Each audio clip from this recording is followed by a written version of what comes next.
Hello বন্ধুরা, আমার নতুন একটি ব্লগে আপনাদের সকলকে জানাই অনেক অনেক স্বাগত। চলে এসেছি একটি নতুন ব্লগ নিয়ে আর নতুন রেসিপি নিয়ে। আর আজকের রেসিপি হচ্ছে লিট্টি। তো চলুন দেখে নেবেন। এখানে আমি ময়দা নিয়ে নিয়েছি, তার মধ্যে দিয়ে নিলাম একটু পরিমাণ মতো নুন আর একটু পরিমাণ মতন সাদা তেল।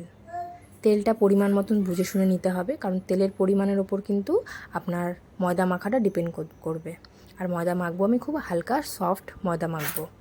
তো দেখুন আমি তেলটা ভালো করে ময়দার সাথে মিশিয়ে নিচ্ছি। এবার আস্তে আস্তে জল দিয়ে ময়দাটাকে মেখে নেব। এই বর্ষা ওয়েদার হলেই বাড়ির প্রত্যেকটি সদস্যের দাবি থাকবে এই লিট্টি খাওয়ার।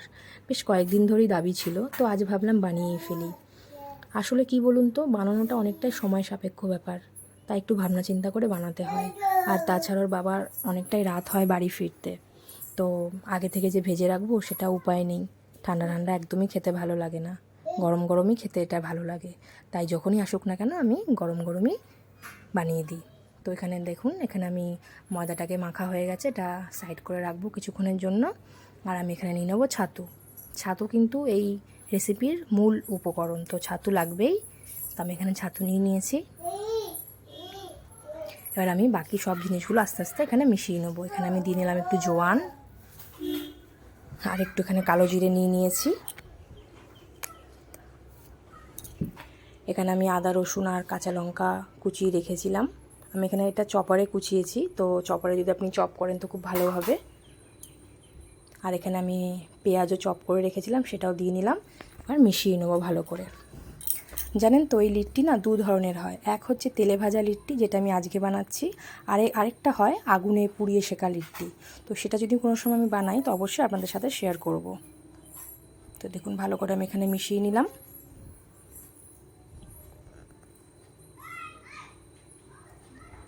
এবার আমি এখানে দেবো একটু আচারের মশলা আর তেল।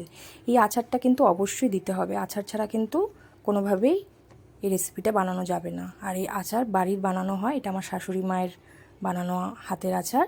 তো এখানেই আমি ওই মশলাটা আর তেলটা ইউজ করলাম। এবারটাও ভালো করে খুব ভালো করে মিশিয়ে আমি এখানে লেবুর রসটা দিয়ে দেবো। এবার একটু ধনেপাতা কুচিয়ে দেবো। এবার ভালো করে মিশিয়ে আমি এটা কিছুক্ষণের জন্য রাখবো। আর এখানে আমি একটু ধনেপাতা চাটনি বানিয়ে নেবো, একটু টক ঝাল চাটনি বানাবো। এখানে ধনেপাতা, লঙ্কা, নুন, চিনি, একটু আদা রসুন দিয়ে এটা ভালো করে পেস্ট করে নেব। আমি এখানে টক ঝাল চাটনি বানাচ্ছি। আপনারা এখানে মিষ্টি চাটনি, তেঁতুলের চাটনি দিয়েও আপনি সার্ভ করতে পারেন লিট্টিটা। এই যে এখানে আমি তেঁতুল দিয়ে নিলাম। আর এখানে দেখুন লিচিগুলো আমি ছোটো ছোটো করে লিচিগুলো কেটে নিচ্ছি। এই দেখুন লিচিগুলোতে ভালো করে আমি আস্তে আস্তে এবার যেই পুরটা বানিয়েছিলাম সেই পুরটা খুব ভালো করে আমি ভরবো।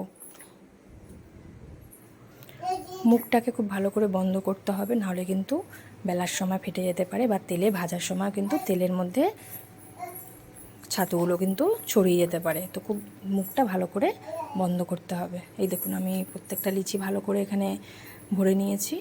এবার খুব হালকা হাতে আমি এটা বেলবো, বেশি বড় করলে চলবে না, হালকা একটু মোটা মোটা রাখতে হবে। খুব হালকা হাতে আমি বেলছি, বেশি চাপ দেওয়া যাবে না। দেখুন এখানে বেলা হয়ে গেছে। এবার আমি একটা একটা করে ভেজে নেব।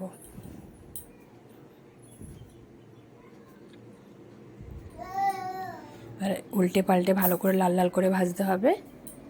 এই দেখুন কেমন লাল লাল করে ভাজা হয়ে গেছে। এবার আমি তুলে নিলাম। এই যে এখানে আমার লিট্টি রেডি।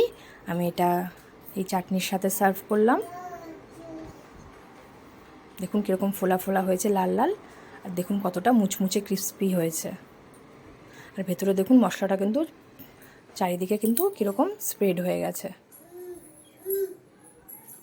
তো আজকের জন্য এখানেই থাক আমার ব্লগ। পরে দেখা হবে আপনার অন্য একটি ব্লগে। তো সবাই ভালো থাকবেন, সুস্থ থাকবেন। টাটা।